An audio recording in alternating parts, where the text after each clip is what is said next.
Budajahi hidanagama trishnam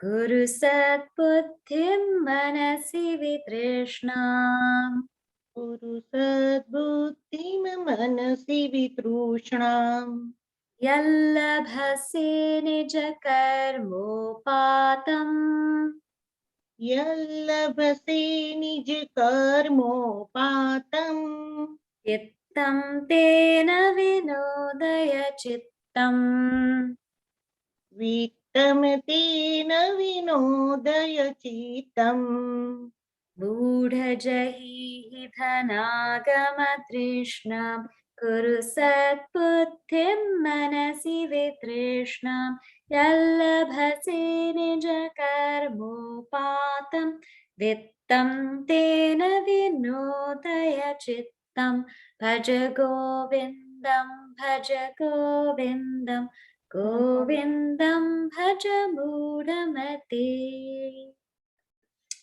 So after every verse, we're going to say that Bhaja Govindam, Bhaja Govindam, Govindam, Bhaja Mudamate. In verse number 2, so verse number 1, we saw the best thing in life we can do is to seek the higher. That's the absolute best thing. There's nothing greater than that. By higher, what do we mean? We mean the self. We mean Atma. We mean that Sat Chit Ananda. That why? Because that's the seat of fulfillment. In the second verse, he's going to talk about what should we not seek, right? So in some verses, he'll tell us what direction should we go, what are the things we should do. In this verse, he's saying this is what you shouldn't seek. And he's saying wealth. And we just talked about it. So here he says, Buddha Jahihi. He says, fool, oh fool, right? Oh fool, the one who focuses on the outer and lower. Oh fool, Jahihi, give up. Dhanagama Trishnam, Trishnam, thirst, Agama Dhana, thirst to possess wealth. Kuru Sat Buddhim Manasi Vitrishna, and you do create that Sat Buddhi, create thoughts of reality in your mind, Manasi, which are devoid of passion, Vitrishna. Yat labhase nijakarmo patam, whatever you gain by your karma, vittam tena vinodaya chittam, by that wealth, be happy, be content. So what is he saying? O fool, give up the thirst to possess wealth. Create in your mind devoid of passions, thoughts of the reality, with whatever you get as a result or a reward from the past. Entertain your mind, be content. So what is Adi Shankaracharya ji saying here? He's saying, examine wealth. He's not criticizing wealth per se. He's criticizing, number one, the undue importance given to wealth, and number two, the thirst for wealth. This is what he's criticizing. Wealth in our culture is something that we respect. We totally respect it. And if you see, like, we don't crumple our bills or leave our coins anywhere or put our money wherever. We see wealth as Lakshmi. Lakshmi Mata is the symbol of outer prosperity and inner prosperity. So when we take wealth in our culture, we actually respect it. It is something that we offer also for puja, we offer it as dana, as charity, as dakshina. So we respect it. And we also need wealth to seek. We cannot be here sitting in this Zoom class without wealth. We have to have some financial security, some stability to even be able to come to Vedanta. So wealth is respected. Wealth is regarded as sacred. But what's being criticized is the undue importance and the thirst. So first, let us look at the undue importance.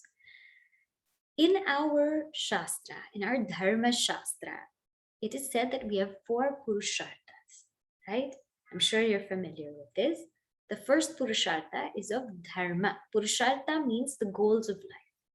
The first one is Dharma or righteousness. Second one is Artha or wealth. Third is Kama or pleasure, desire. Fourth is Moksha or liberation.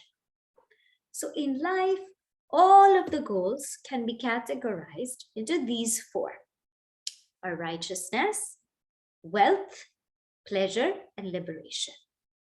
The first 3, dharma, artha, kama, they are the goals in life.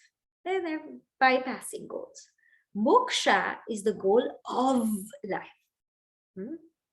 So how are we supposed to make our way towards moksha? Moksha means liberation, means realization of the truth, means complete fulfillment, means permanent bliss, peace.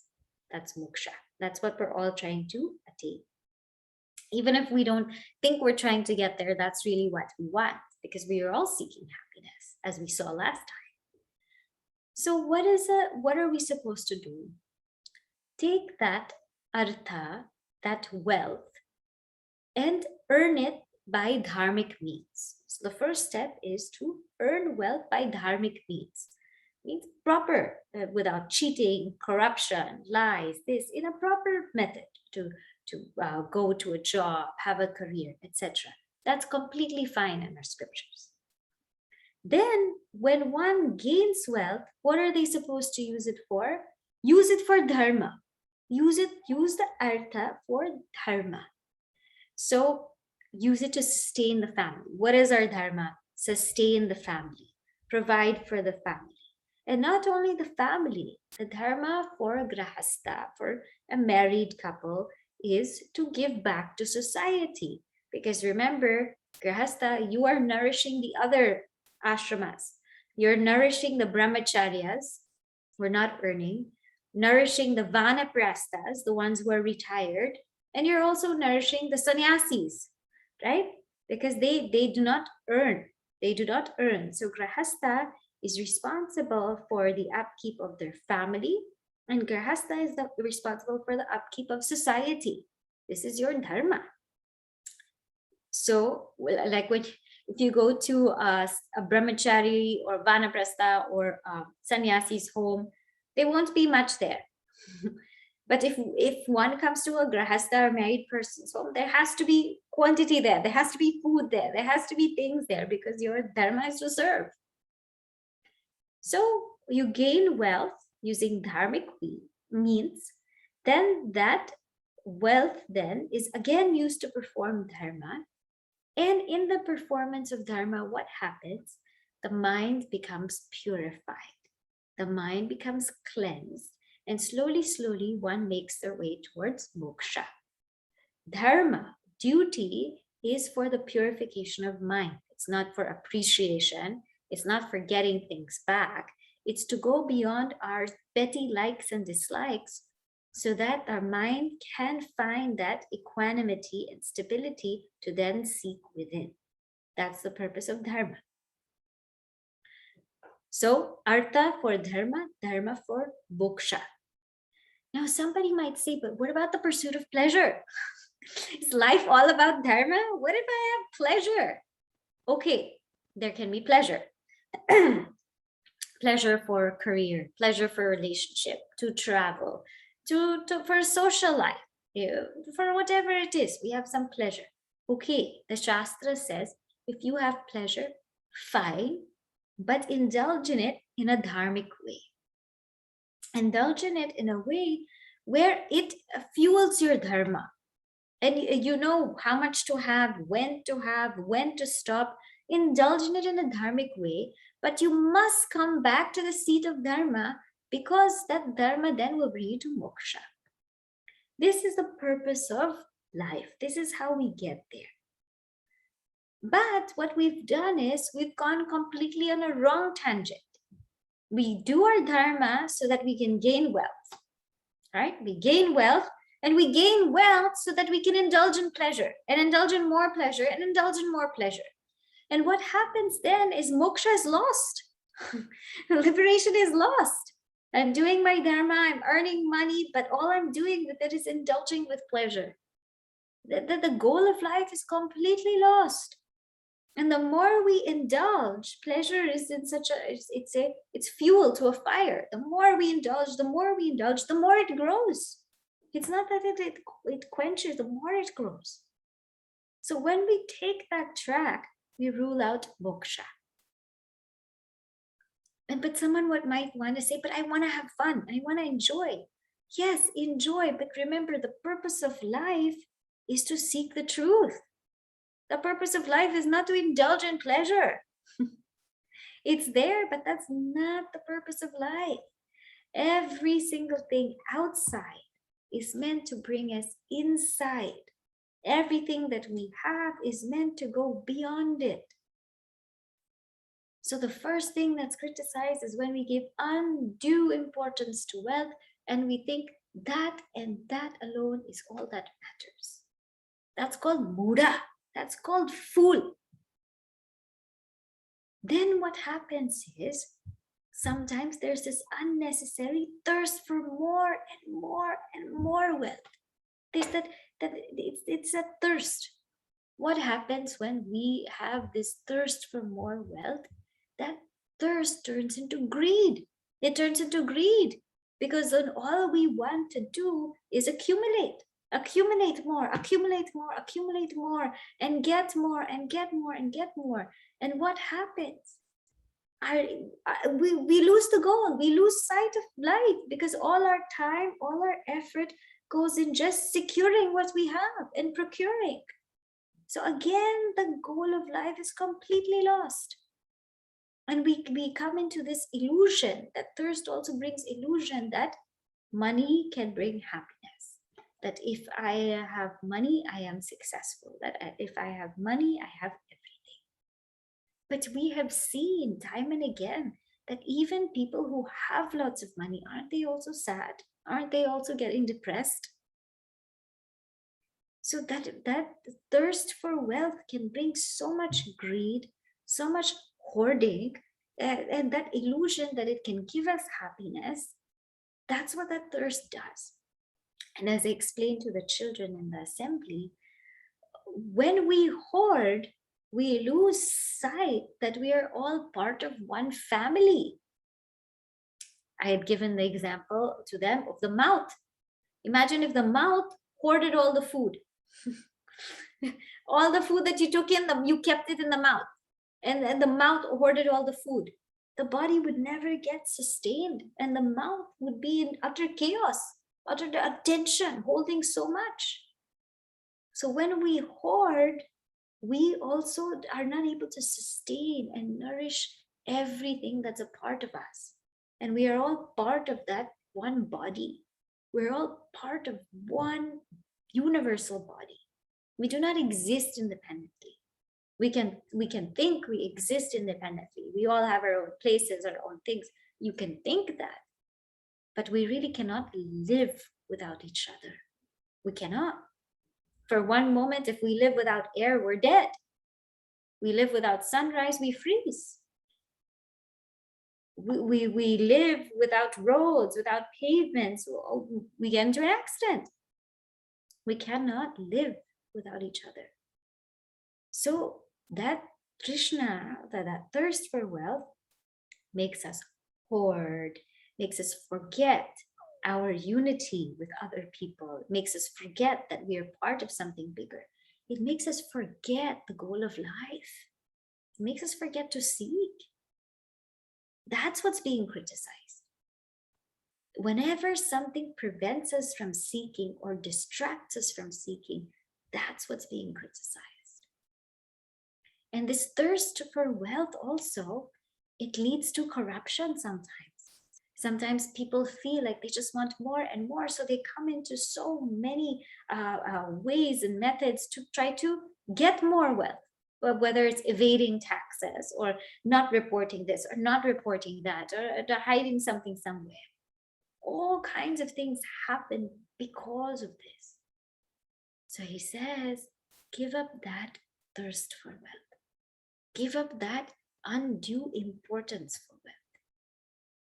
But then one might say, but what if I have wealth? Well, that's fine. Then give, share it, right? That is a asadharana dharma. If somebody has a specific potential, a specific capacity, a unique one, that is what they should give then to society. Then give, then share. But that wealth should be used to seek further, to help others seek further. Then he says, Yad labhase nija karmo pata. Whatever you get, with whatever you get, be content. Because it is a result of your karma. So then some people have this big problem with contentment. What do you mean be content? If I'm content, then does that mean that, that might mean I won't strive, I won't grow, I won't expand, right? So here's the thought about contentment. Be content with what we receive, but not with what we can give. See, when we receive things from other people, we have no choice. We have no choice, right? That's what they give us. That's what we're receiving. We have no choice in that matter. So when we receive things from other people, be content. That's not in your control. That is what they can give. That is what they can give. Be content with it. Be content and give yourself peace. Whatever is meant to come to you as part of your karma will come. Actually, we don't have to seek joy and seek sorrow outside. Without asking, sorrow comes to you or not. It comes, right? So without asking, joy will come to you also.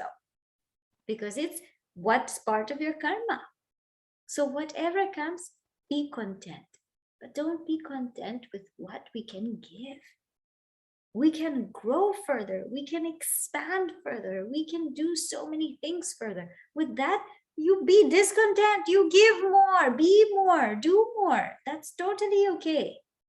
But with what we receive, be content. And that will give us a lot of peace of mind. And in this also be content. What's also implied here is think about actually how much we need, right?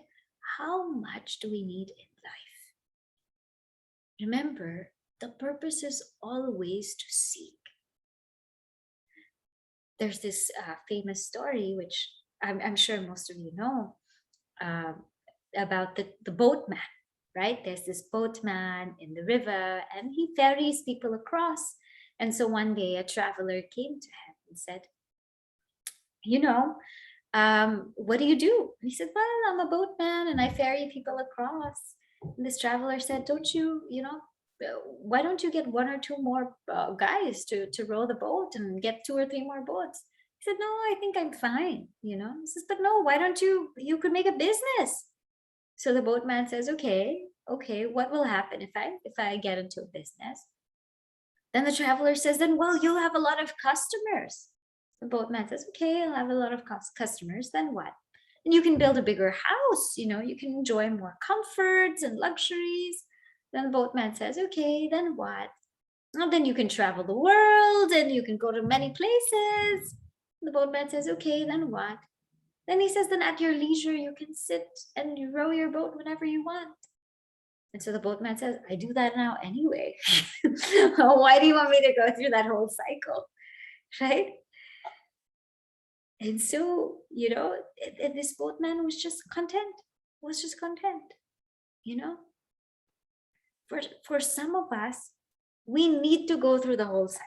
We need to build a business. We need to go work. We need the career. Because we need to support the family. We need to do all of that. We need to expand. We need to grow. Shastra says, do all of it. Do it. But remember, whatever expansion we're doing outside is really so we can come back inside. Everything is really so we can come within and revel within, because that's where happiness lies. That's where truth lies. So we can grow, we can expand. Nobody's saying don't do it. Do it. But please remember, at the end of the day, come back to seeking. Come back to seeking, because that's the purpose of life. So he says, Bhaja Govindam, Govindam Bhaja Mudamate. So in a nutshell, wealth, something we respect, something we value, but that wealth must be used to do our dharma. And that dharma then will lead us to moksha. That's the purpose of wealth. And this wealth also, if that undue importance comes or that thirst comes, what happens is we start to lose sight of the goal.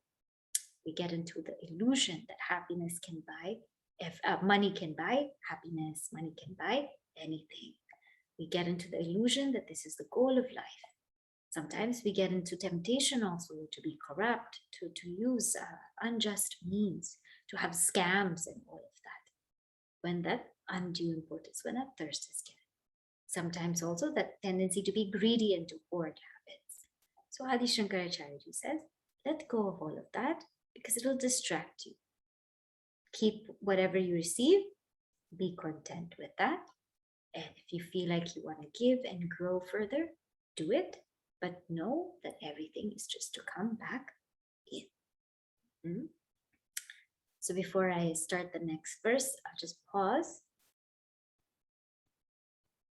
Now I'm going to get into the next verse, okay?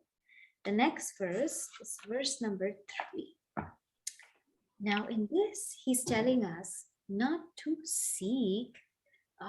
He's talking about lust, about how we can get really caught up in lust, okay? So let us see here, verse number 3.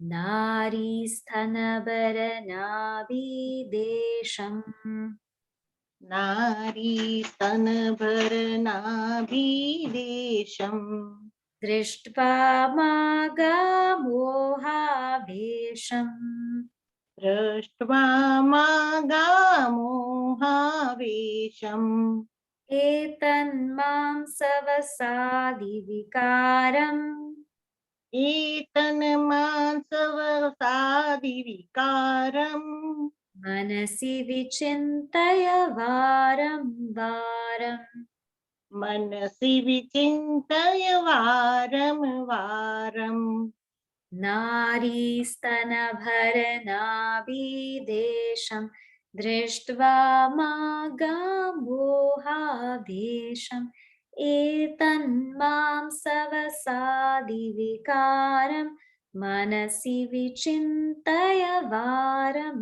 varam Bhaja Govindam Govindam Bhaja Mudamate. Now, what's he saying here? So in verse 2, it was need over greed. Verse 3 is in lust we go bust. Okay, and this is what he means. Nari stana bhara. Okay, so now he's talking about women, right? Stana bhara, in the chest of women. Nabhi desha, in the navel of women. Now you must also think man, okay? So basically in the body of a man, in the body of a woman, in the body of any gender, what he says, Drishtva maga moha vesha, means don't fall prey into this delusion in the body of another. Why? Etat, this is mamsavasadi vikara. This is a modification of mamsa, flesh, and vasa, fat, etc. This body is a modification of flesh, fat, bones, blood, etc. Manasi vichintaya varam varam. In your mind, think about it again and again and again. So what is being criticized here is lust. Now, what is lust? There is a difference between a love, a beautiful bond of love and lust. When when teenage dawns to a boy, to a girl, this kind of feeling starts to come. This kind of attraction starts to come for another person's body, to be close to another person, to be intimate with another person. This is kind of a very natural feeling. And so when one grows older, this feeling grows stronger. This grows stronger. And you get attracted to that when you see another person's body, get attracted to that. So what is Adi Shankaracharya ji criticizing? He's criticizing that attraction without thinking. When one gets attracted to somebody else's body and without considering really what's there, what does it really mean to be with somebody, without thinking about it, that's being criticized. When someone does it in the institution of marriage, then that is dharmic. Now see here, what does this marriage, what is the purpose of marriage actually? What is the purpose of marriage? When that attraction comes between a man and a woman, or two people, when that attraction comes, what happens is they come together. But you come together in a marriage, in a dharmic institution, which means there's a commitment. And in that marriage, you're meant to rise above the body. Because remember, Atman is a self beyond the body, mind, and intellect. You're meant to rise above the body. So yes, in the beginning, there is attraction for each other's body. But the minute that you have a child, that then your attention now goes to something deeper. Something much deeper, because now you're bringing life into the world. So then you're able to transcend that slowly. And you bring your attention, you bring your love, your care for a child's body, for a child, another child's body, whatever you have. And then in the marriage also, what happens is, slowly you go to the level of the mind where you give up your likes and dislikes. So in the body level, you give up your hunger, your thirst, your whatever comforts you need, because all of that goes to the child. It goes to the child, it goes to the in-laws, it goes to the family, it goes to all of that. And then slowly in marriage, your mind, also your likes and dislikes, you give that up, because you're not always able to do what you want, because you have to think of the greater picture. And sometimes people feel like, why am I not able to do what I want? What about what I want? But the purpose of knowledge is this: to lose your individuality, to completely lose your individuality, to sublimate that individuality. You sublimate the ego. That is why, that is the purpose of that institution, to lose yourself in your family, to lose yourself slowly in your community.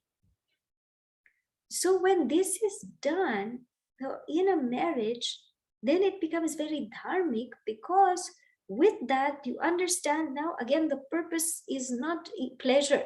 The purpose is to seek the higher. When people get married, it must be clearly understood that you're going to be together as husband and wife, but also as seekers. Because the Vedic vision is understood that after Grahastha, Vanaprastha, we must turn in and live as seekers. And then Sannyasa. So when someone gets into the marriage, they get into the marriage with this vision that yes, in the beginning there might be some attraction, but slowly it's to go beyond that. It's to go beyond that. It's to get rid of our selfishness. It's to get rid of our likes and dislikes. It's to get rid of our ego and offer it to something greater and greater and greater. And the person that I'm married to, the person who's beside me, will be my fellow seeker and my fellow traveler in this journey. And we will help each other grow.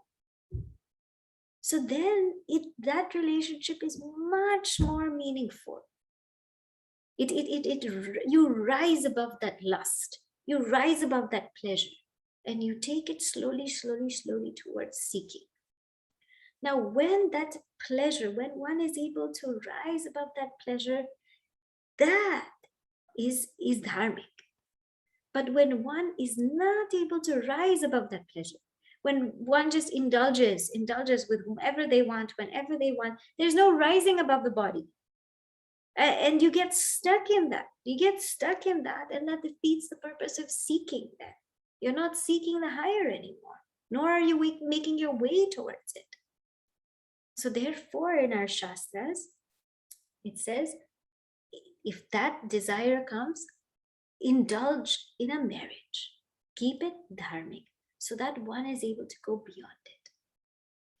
See, in life, everybody has to get married to something or the other, because that sublimation of the ego has to happen. If it doesn't happen, there's no liberation. There's no question of it. So either one gives oneself to their family, and when you marry, you do not marry a husband or a wife, you marry their entire family. The whole thing comes on your shoulders, right? You marry the whole family. Or you marry an ideal. You sublimate yourself in a great ideal, be it for a country, freedom for a country, or for a cause, for a greater cause. You marry that ideal. You sublimate your ego there, or you sublimate it in God. You marry God. But either way, this has to happen. This sublimation of the ego has to happen. And that is the purpose of marriage. So when this, what happens if this thought of lust comes? What happens if this thought of lust comes? It can happen sometimes before marriage. It can happen also sometimes after marriage.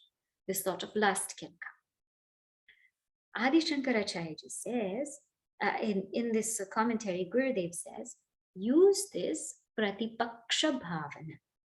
What is pratipaksha bhavana? Pratipaksha bhavana is like a Vedantic X-ray. It's having an X-ray vision. What happens when we have an X-ray vision? When we have an X-ray vision, we're able to see through, right? You go for X-ray and you can see dental X-ray, you can see everything that's happening behind your teeth. You go for a X-ray of the chest X-ray or some X-ray, you can see all your ribs and everything. This Pratipaksha Bhavana is having an X-ray vision to the body. Why get so fascinated by the body? Look, have an X-ray vision. It's just a pack of flesh, a pack of fat, flesh, bones, blood. That is the body. So whenever such fascination comes for somebody else's body, or for our body for that matter, sometimes we even get obsessed with our body. Whenever that happens, then what we must do is Pratipaksha Bhavana. See it for what it really is. Is this what we're attracted to? Is this what we really want? There's a story of this beautiful princess, very beautiful princess. She was ruling a kingdom, and one prince saw her and felt enamored by her, so in love with her. And so he said, I want to marry you. She said, do you want to marry me? He said, yeah, I want to marry you. She said, okay, come back in 2 weeks. If you still want to marry me, then we'll think about it. So he said, okay, and he was so happy. He said, okay, 2 weeks. Now, meanwhile, what did this princess do? What did she do? She starved herself. She went, she didn't eat so much. And all her fecal matter, all her urine, she collected. And she put it in these buckets. All of that she put in buckets, and she lost a lot of weight, and she was looking so pale, so thin and everything. And this prince came back in 2 weeks. He saw her. He couldn't recognize her. She said, don't you recognize me? He said, who are you? She said, I'm the princess. You wanted to marry me. And he said, what happened to you? And she said, come. And she shows him that the buckets of feces, the buckets of urine. She said, this is me. You want my body? This is me. This is who I am. This prince just looked at her and he ran away. He just ran away as far as he could. And the princess was very peaceful. Because she said this is only fascination for the body. How many of them really think about the being? Think about the journey that we're going to have together. Think about the companionship. How many actually think about that? People just get fascinated by this body. So he says, next time we think about getting fascinated by somebody else's body, X-ray vision, Pratipaksha Bhavana. Think about ribs and skulls and this is what we are fascinated by. Maya's packaging can look very attractive, but we need to look through and see the content. That is what it is. So in this verse, what is he saying? In the body of a man, the body of a woman, the body of anybody, do not see that body as an object of indulgence. If that attraction happens to be there, fine, indulge in a dharmic way. And that the ashrama of grahastha or marriage is exactly for that. Go that route, because in that route, you'll be able to rise above the body. Because so many things will be there with the family, with the community, etc. But if still that lust comes, Pratipaksha Bhavana, look at what's beneath the body. And sometimes it can also happen with our bodies. Sometimes we get so obsessed with our bodies, and we also feel like, oh, I wish I had that hair. I wish I had that face. I wish I was thinner. I wish I was fatter. I wish I was taller. I wish I was shorter. Sometimes we have also these insecurities. It's just a body. It's just a body. The body is a tool meant for seeking. Nothing more than that. So yes, we should take care of it, sustain it enough so that we can seek the higher. Again, he says, Bhaja Govindam, Bhaja Govindam, Govindam Bhaja Mudamate. Okay? All right, I will stop here.